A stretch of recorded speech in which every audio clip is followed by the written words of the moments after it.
We are going to take a couple of days to talk about something from non-canonized scripture. I mentioned to you I had something that I needed to share. Now, it shouldn't normally take a couple of days, but I do have to lay a foundation to kind of give you the background of why I even want to share this. And so I'm going to take this video to kind of give you that background information. When we get to the non-canonized portion, I will definitely let you know that this is non-canonized scripture. So 13 years ago, when I was really searching for the truth of what scripture said, I had always read the Bible and I had always gone to church, but I realized through just a very slow exposure to things that I had been lied to about so many things in scripture. And unfortunately, most pastors don't read the Bible. They get their sermons from somebody who got them from somebody else, or they get them online and they're not really based in scripture.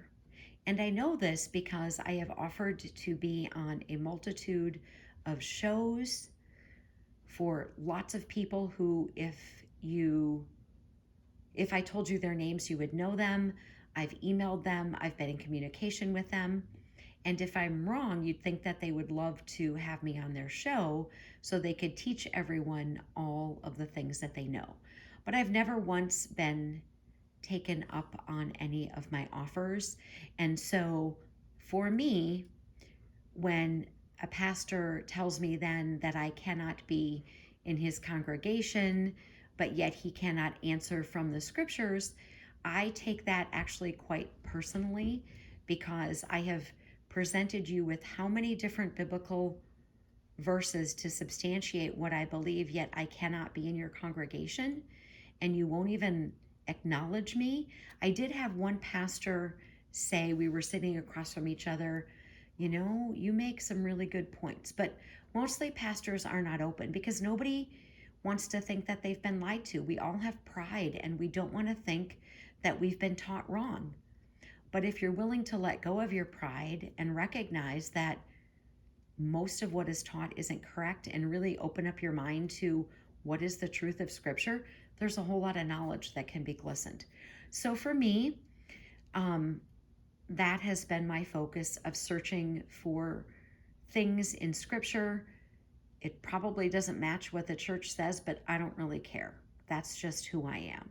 And you're all still here. So I need to also remind you that back in September, if there were any videos that you were going to watch, the ones from September would be the absolute best ones the entire month.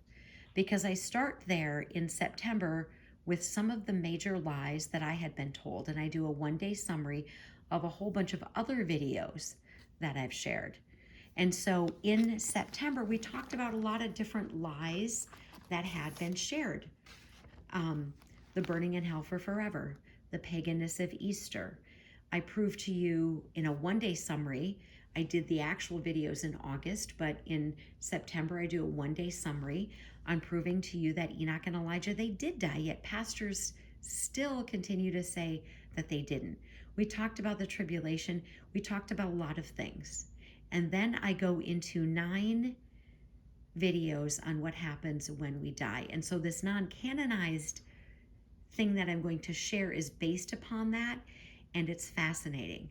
And so when I was reading, really like to just have my head be a sponge and really to absorb some knowledge, and then I find these things later in reading non-canonized scripture that has a correlation to something that is canonized, I find it fascinating.